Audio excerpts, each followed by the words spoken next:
ya estoy. Doctor, estamos, ¿ah? La doctora dice que se le ha ido la conexión. Sí, ya Sí, no, doctor, sí. ya estoy. Procede nomás, disculpe. Ya, disculpen. Retrocede, por favor. Retrocede. La clínica. Retrocede. Acá. Ahí está. Quédate en la clínica. Ahí está.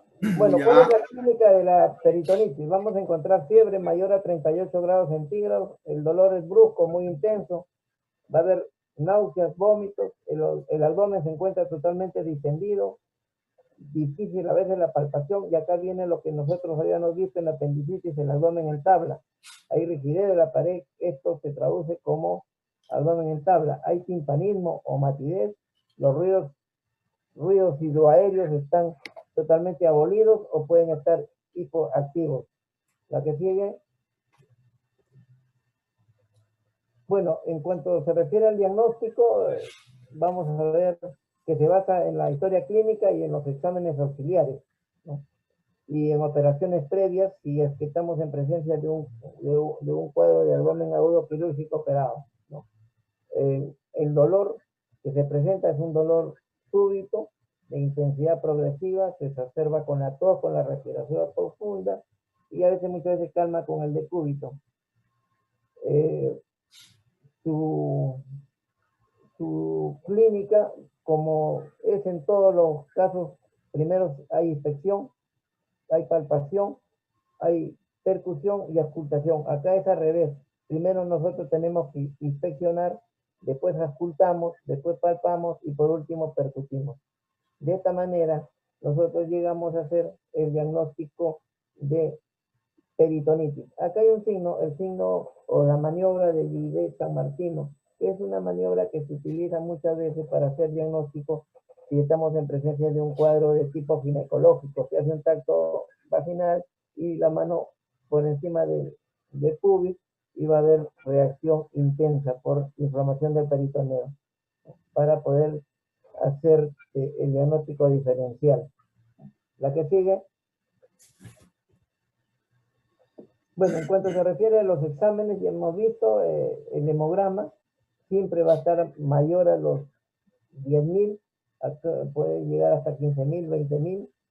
Hay neutrofilia con desviación izquierda, podemos encontrar hipocalemia, hiponatremia, ¿no? La función renal pulmonar es muy importante, ¿no? Para poder ver si el paciente no estamos llegando a un shock, ¿no? Un shock de tipo séptico.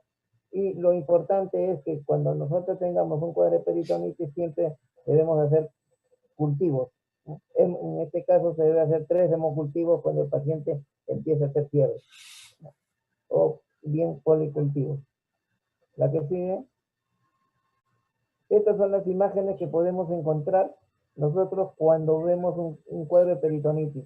Si encontramos aire en la cavidad abdominal en una radiografía, ¿no?, de tórax o un abdomen simple de pie, aire por debajo del diafragma, seguramente estamos en presencia de una perforación de una víscera hueca.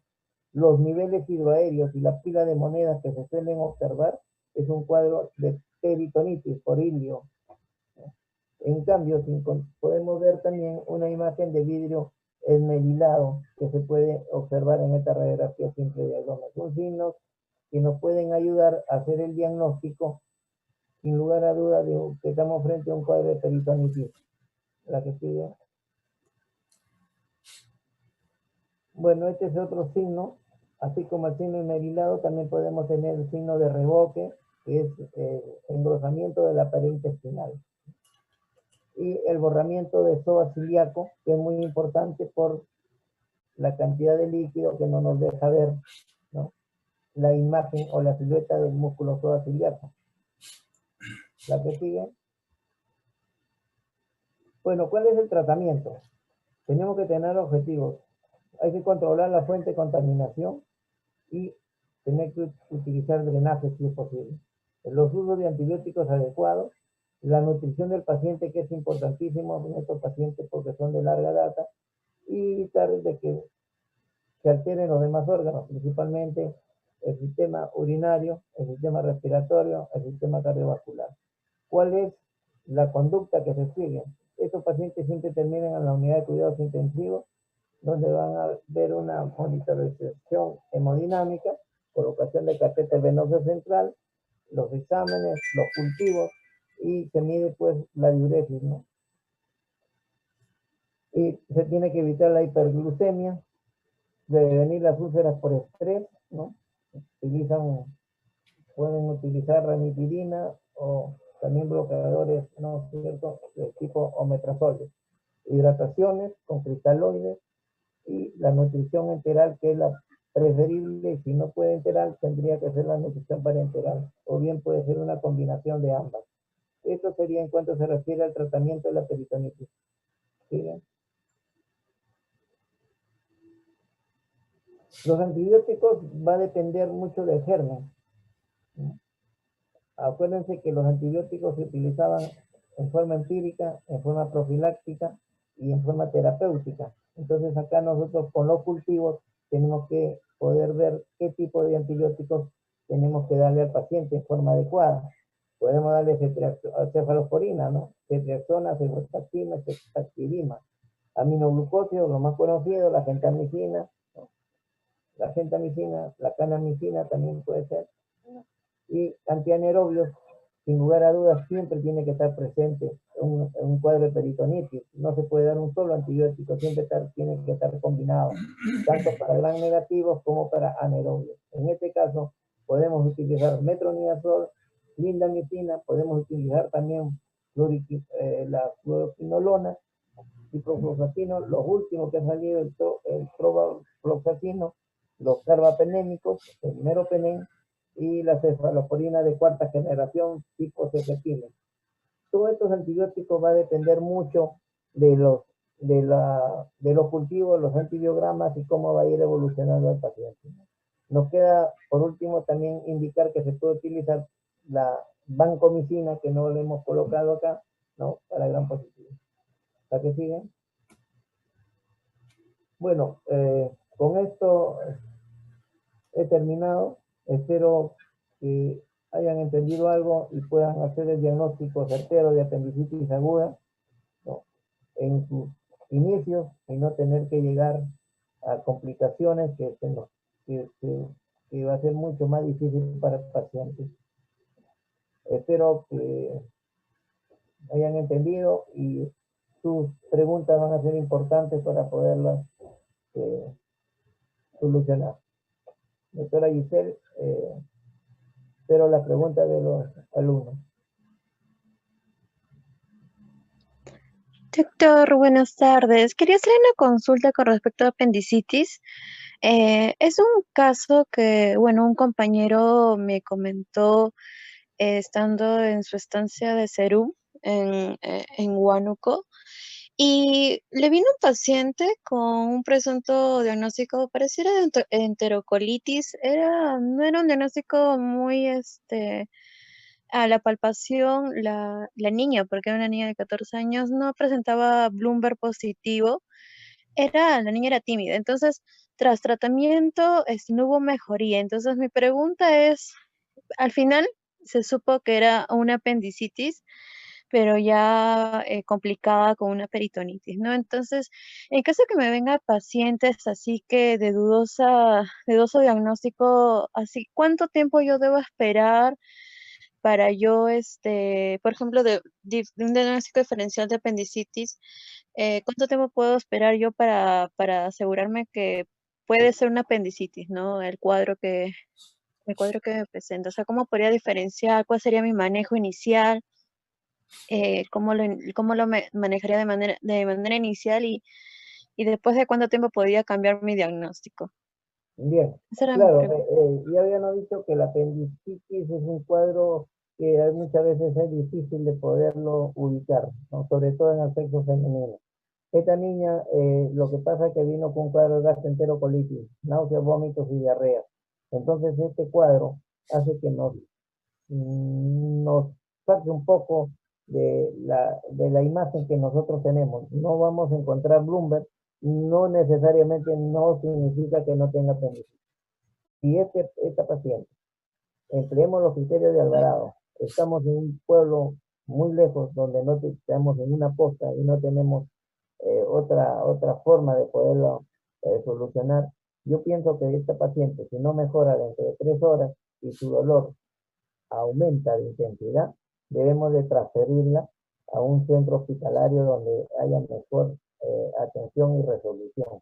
Porque si nosotros lo dejamos en 24 horas, acuérdense que 24 horas ya el apéndice está en un proceso de alteración de riego sanguíneo. Principalmente ya empieza no solamente el riego venoso, sino ya comienza las arteriolas a lesionarse, va a haber microabscesos. Entonces, en 2 días, y el paciente se encuentra en cuadro de peritonitis franca. Entonces, ¿qué yo te aconsejaría? Todo dolor abdominal, todo dolor abdominal, si estamos en el hospital, debe ser evaluado por cirujano. Si estamos lejos, no indicarle ningún antiespasmódico o analgésico. ¿Por qué? Porque eso nos va a permitir a nosotros tapar un poco la clínica y después del día siguiente va a venir seguramente con un cuadro peritoneal.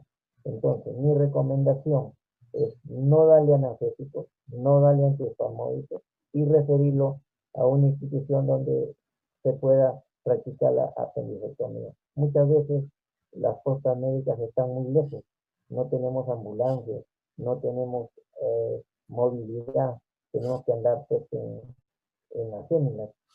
Yo también he sido en un pueblo muy lejos, donde era muy difícil, ¿no? Entonces lo mejor sería transferirlo al paciente dentro de 2 o 3 horas, para así evitar la complicación.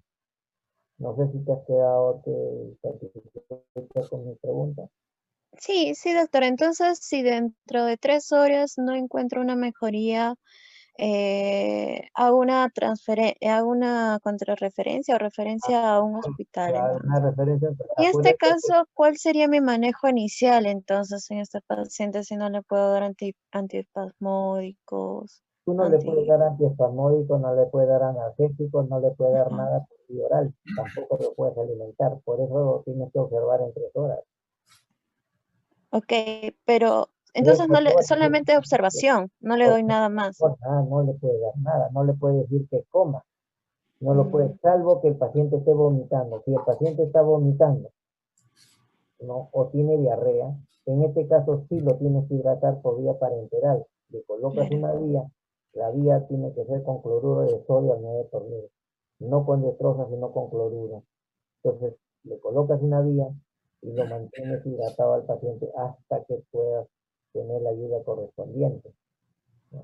No puedes, el dolor del apéndice cada vez se hace más exquisito, más intenso.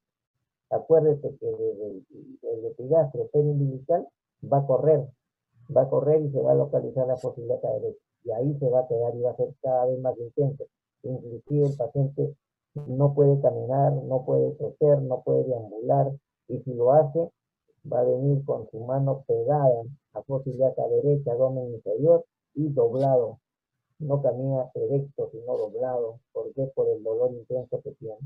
Entonces, en horas, la apendicitis rápidamente progresa. Acuérdate que ese moco que hay dentro de la luz apendicular rápidamente se va a infectar, va a llegar bacterias. Entonces esas bacterias van a producir un aumento de volumen, ¿no? del órgano. Entonces eso es lo que yo te recomiendo. ¿Puedo opinar, Pepe? ¿Sí? ¿Cómo no? Buenas tardes, estimados alumnos. La apendicitis es un cuadro clínico muy florido cuando cursa de acuerdo a la historia natural de la enfermedad. No sé si alguno de ustedes han tenido apendicitis. No hay dolor. Al inicio no es dolor. Es una ligera molestia periumbilical, como que algo me cayó mal, como que algo me molesta. Y cuando este cuadro ha evolucionado y ha pasado por lo menos 10 horas, 12, 15 horas, recién empieza a aparecer un dolorcito en la fosa ilíaca derecha. Y eso el paciente no lo va a entender, porque el paciente identifica enfermedad solamente con dolores intensos. Y por otro lado, ya consumió medicamentos. Entonces, desde el punto de vista del médico general, lo que se tiene que hacer es, cuando ya llega a nuestra responsabilidad, evitar cualquier medicación, ni analgésico ni antibiótico. Quedar en observación, muy bien lo ha precisado la alumna que ha preguntado, observación. Pero esa observación no debe pasar pues más de 3 horas, 6 horas. Es más, si han venido con dolor y están pensando, y es más, puede regresar a su casa, pero a las 3 horas la misma persona debe evaluar para ver si el dolor ha evolucionado. Yo tengo un problema con el criterio de, ¿cómo se llama el criterio? Alvarado. Alvarado. El criterio de Alvarado nos da una puntuación, pero a veces el paciente va a venir solamente por dolor, solo dolor. Y esto nos lleva a un poco a recapacitar y a confiar en nuestro examen clínico. El diagnóstico de apendicitis es eminentemente clínico. Si ese dolorcito persiste, ese paciente debe ser operado. Entonces, el criterio de Alvarado, si dice solamente aparece dolor porque no hay náuseas, no hay vómitos, no hay fiebre.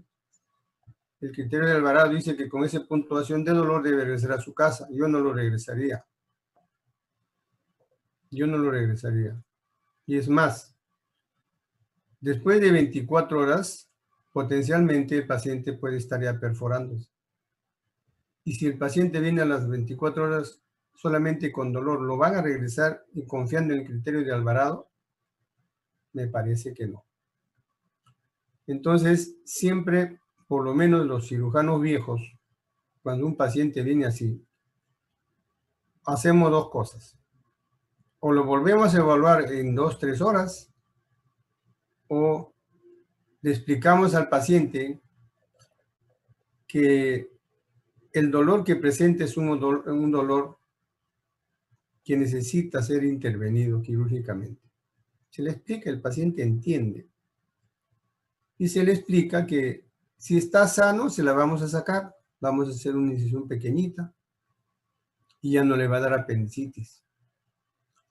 Porque si seguimos observando y observando y observando, vamos a evitar a que ese paciente se opere de peritonitis. Por eso este cuadro me parece que esta presentación está muy bien, la estructura de la presentación, porque apendicitis con peritonitis es muy frecuente. Y en verdad, en la mayoría de los pacientes ya vienen complicados. Entonces, es preferible, para terminar, es preferible operar un dolor antes de llegar a una peritonitis, porque la peritonitis es con morbimortalidad alta. Morbilidad inmediata y tardía. Porque si de todo salió bien, ese paciente va a terminar con una gran cantidad de adherencias. Y en el futuro puede ser dolor abdominal por vidas y adherencias y hasta obstrucción intestinal. Eso sería mi opinión, Pepe. Gracias, doctor Guillermo. Lo que pasa es que, como le dije al comienzo, los criterios de Alvarado se habían dejado de utilizar. Se dejaron de utilizar hace 4 años. Recién se ha vuelto nuevamente con fuerza a presentarlo. ¿Y por qué se presenta? Valgan verdad. Se presenta porque en los exámenes, ¿no? Tanto de residencia como en los exámenes del extranjero, ya empezaron a hablar del criterio de Alvarado. Entonces, Por eso lo hemos tomado en cuenta. Inclusive ya no son 10, sino son 9. Se le ha quitado la neutrofilia con dirección izquierda, ¿no? Por eso es que lo presentamos a los criterios de Alvarado y tienen que aprenderlos, ¿no? Los criterios de Alvarado verdaderamente son criterios, un score, ¿no? En un pueblo lejano, de 2 a 4, bueno, hay que enviarlo a la casa, observarlo, y de 4 a 6, nuevamente, ¿no? Nuevamente hospitalizarlo y reaccionarlo. Desgraciadamente en las costas médicas muchas veces no tenemos ayuda diagnóstica, no tenemos laboratorio, no tenemos ecografía, no tenemos radiografía, porque siempre lo que nosotros cuando terminamos nuestra carrera nos vamos a los pueblos más alejados, más donde solamente el cónyuge pasa. Entonces es bien difícil de poder a veces con todo lo que sabemos ayudar a nuestros pacientes y las distancias muchas veces son largas, muy largas. Tenemos otra pregunta, por favor. Doctor, otra consulta tengo. Supongamos que tengamos un paciente que sí ingresa con dolor en flanco izquierdo, como se menciona, y en su evolución parece ser una apendicitis, pero a la hora de abrir, bueno, o hacer la paroscopía o cirugía abierta, o sea, se dan cuenta que no es apendicitis. Ujú. ¿Qué sería en ese momento? ¿Se cierra o de igual manera se saca la apendicitis? No. Fíjate, El apéndice, que digo. claro, lo que está bien tu pregunta. Lo que pasa es de que cuando nosotros vemos la patología, siempre nos basamos a la parte epidemiológica, a la frecuencia de edades, ¿no? Hay ciertas enfermedades que son frecuentes, por ejemplo, la apendicitis es de mediana edad, de 10 a 30 años. En cambio, todas las patologías que aparecen en fósiles izquierda, ¿no es cierto?, aparecen a partir de los 60, 70 años. ¿Y cuál es la más frecuente? La diverticulitis, ¿no? Salvo que tengas un cáncer también, ¿no? Pero el cáncer se manifiesta de otra manera, salvo que este cáncer se perfore. Entonces, la diverticulitis produce un cuadro clínico muy similar a la apendicitis, con todos los síntomas, pero del lado izquierdo. Si yo me equivoqué, porque tengo derecho a equivocarme, hay una cantidad enorme de apendicectomías que nosotros le llamamos en blanco, y está reportado en la literatura, están reportados. Dice que es mejor operar una apendicitis en blanco que una complicada, ¿no? Entonces, si yo me equivoqué, lo programé como laparotomía exploratoria, no como apendicectomía, sino como laparotomía exploratoria, porque yo no sé lo que voy a encontrar. Dios mío, ingresé, si es por vía laparoscópica, mucho más fácil. No, yo entro con la óptica y veo, me voy de frente a la apéndice, la veo que está normal, perfecto. Busco divertículo de Necker, que es la segunda posibilidad, normal. Me voy a fósil acá derecha con la óptica, miro, tengo esa habilidad para poder mirar con cámara de 30 o 0 grados. Entonces veo que ahí está el problema. Entonces, si es un divertículo, ya tenemos que entrar a la clasificación de Pinter, ¿no? Si es 1, 2, 3 o 4. Y tenemos que hacer el tratamiento quirúrgico adecuado. Si es un 5-4, que es una peritonitis fiscal, definitivamente no lo podemos cerrar. Tenemos que hacer una colostomía tipo Harman, ¿no? Tipo Harman, antibiótico terapia. Entonces, nunca se debe cerrar, siempre tenemos que buscar. Si tenemos cirugía laparoscópica, es una gran ayuda porque nos permite ver todos los cuadros, todos. En cambio, cuando entramos abiertos, solamente tenemos visión, ¿no?, con un solo cuadrante. Con la óptica podemos ver todo. No podemos cerrar el algono, tenemos que buscar la causa. Ahora, te digo otra cosa. Yo que ustedes van a salir como médicos generales. Hay una patología como diagnóstico diferencial que me olvidé decirle que es la adenitis mesentérica. La adenitis mesentérica no reproduce un cuadro de apendicitis tal cual dice el libro, pero la historia clínica nos lleva de la mano. Siempre para que haya adenitis mesentérica tiene que haber un cuadro de residuo común. Se presenta casi en los niños. ¿Por qué? Porque se inflaman los ganglios del mesenterio. Y estos ganglios del mesenterio producen una mesenteritis y eso hace que produzca el cuadro peritoneal característico.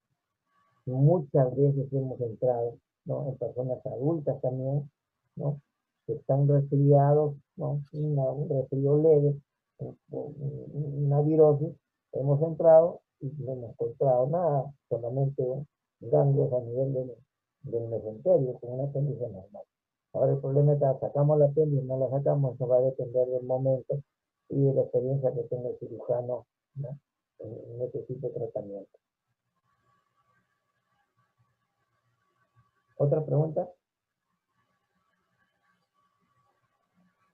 Doctor, yo tenía una consulta. Mira, Usted dijo que en una primera instancia, cuando es una apendicitis no complicada, lo preferible era darle tratamiento antibiótico. Pero ¿en qué momento se puede determinar una complicación en caso cuando usted dice que se perfore? ¿Cómo lo puedo determinar? no, lo que yo les dije, justamente yo les dije porque me imagino que van a leer. Actualmente hay artículos publicados en revistas, ¿no? Especializadas, como el Journal de Cirugía de Examen, ¿no? Donde se está tratando de que la apendicitis en los dos primeros, en la congestiva y en la catarral, se hospitaliza al paciente y se da tratamiento quirúrgico, perdón, tratamiento médico con antibiótico terapia hasta que se resuelva el caso. En cambio, cuando está complicada, cuando está perforada, ¿no es cierto? O está necrótica, el tratamiento tiene que ser quirúrgico. Entonces, ¿por qué lo hospitalizas? Porque tú no sabes cuál va a ser la evolución. Si el tratamiento antibiótico va a mejorar ese cuadro o, o va a progresar. Si progresa, va a llegar a la isquemia, a la necrosis y a la perforación. Estos son estudios que se están haciendo en el mundo entero. Hay que esperar que sigan avanzando para poder eh, eh, utilizarlo. Pero yo le dije de que yo no haría un cuadro apendicular, apendicitis aguda, hospitalizarlo, ¿no? Para ver la evolución. Sí hospitalizaría y le daría tratamiento antibiótico cuando es un plastrón apendicular. Los plastrones apendiculares no se operan, se hospitalizan, se dan tratamiento antibiótico terapia por 7 a 14 días y se va cada 2 días con imagen, con ecografía, midiendo el tamaño como signo de alarma, ¿no? La fiebre, la leucocitosis y la complicación física del paciente.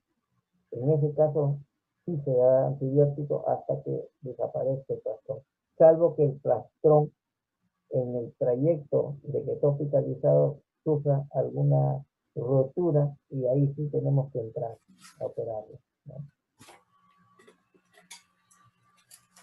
No sé si me entendiste la respuesta. Sí, doctor, gracias. Doctor, disculpe, una pregunta. ¿Y a los cuántos días, o sea, en el caso de estos pacientes que no sea complicada la apendicitis, a los cuántos días se supone que tiene que haber una mejora con el tratamiento de antibióticos? Bueno, la apendicitis habíamos dicho que evoluciona rápidamente, ¿no? En 12, 24 horas ya tiene que haber mejoría, ¿no? Tiene que haber mejoría en las 24 horas. Si en 24 horas el paciente no mejora con los antibióticos terapia según los estudios, no tiene que entrar a cirugía. Pero acuérdense que este tipo de trabajo lo están haciendo en un primer mundo, donde tienen toda la tecnología para poder monitorizar al paciente, ¿no? Ellos lo monitorizan mucho más seguido, horas tras horas, días tras días, ¿no? Entonces, ellos van a detectar en qué momento se está complicando el paciente. Son trabajos de investigación que están haciendo. Todavía no está como para que salga a la luz como un tratamiento de elección. Si no, se terminaría el trabajo para los cirujanos. Se nos quita el trabajo. Ya no vamos a operar apéndice porque la congestiva y la catarral, tratamiento antibiótico y hospitalización. Son trabajos. Si no, yo les Dije esto para que seguro que algunos de ustedes van a leer y van a encontrar, lo van a encontrar, porque están trabajando en eso. Doctor, y una pregunta. Por ejemplo, en el caso de un paciente que tenga lupus y que sea su primer debut y tenga como manifestación apendicitis, o sea, justo cuando estaba externando vi un caso así de un paciente que se manifestó con eso, pero nunca llegué a saber cuál era su manejo porque no era el paciente de una de las camas en las que yo estaba. ¿Cuál sería el manejo adecuado quizás en estos pacientes? ¿Tratar simplemente el LES u operarlo? No, cualquier paciente que tenga una comorbilidad, llámese LED, llámese AR, llámese VIH, tiene que ser intervenido quirúrgicamente si hay diagnóstico de apendicitis, independientemente de su comorbilidad, ¿no? Independiente. Acuérdate que el tratamiento de elección es por vía laparoscópica, o sea, las complicaciones de herida de heridas operatorias, de accesos residuales van a ser mínimas. No, con cirugía laparoscópica nosotros tenemos una gran ayuda, ¿no? Si bien es cierto, les va a estar inmunodeprimido porque están utilizando glucocorticoides, ¿no? Entonces estos pacientes de todas maneras no lo podemos dejar. Si tiene un cuadro de apendicitis aguda, definitivamente tiene que ir a cirugía. No podemos esperar 24 ni 48 horas porque seguramente ya lo vamos a encontrar perforado.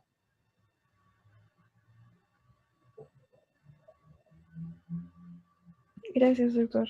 ¿Otra pregunta?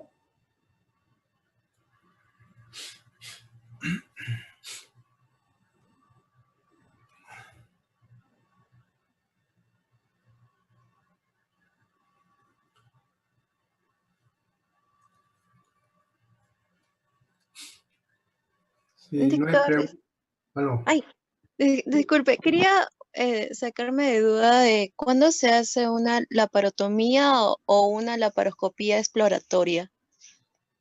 Bueno, cuando tú tienes duda diagnóstica, tú estás pensando que puede ser una apendicitis aguda. Esta apendicitis aguda tiene toda la sintomatología, pero no estás bien seguro que sea.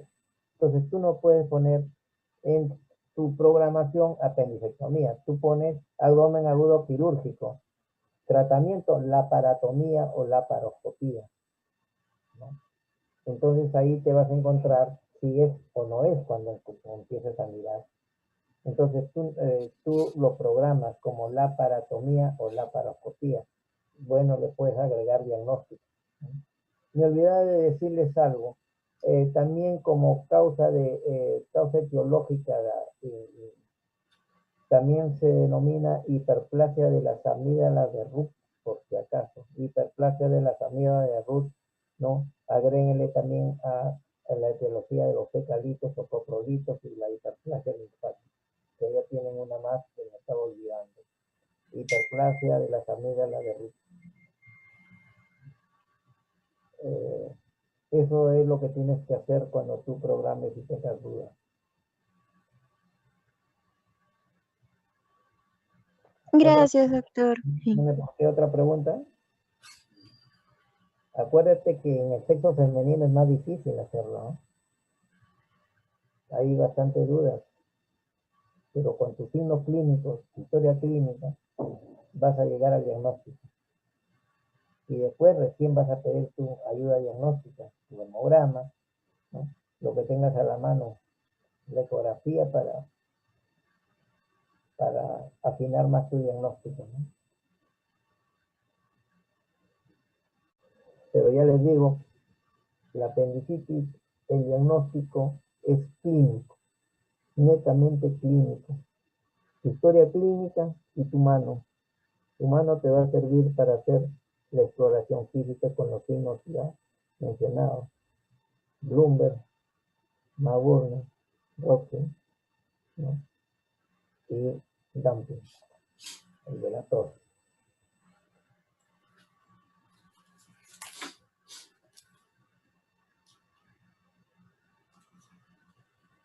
¿No hay más preguntas? Si no hay más preguntas, doctora Giselle.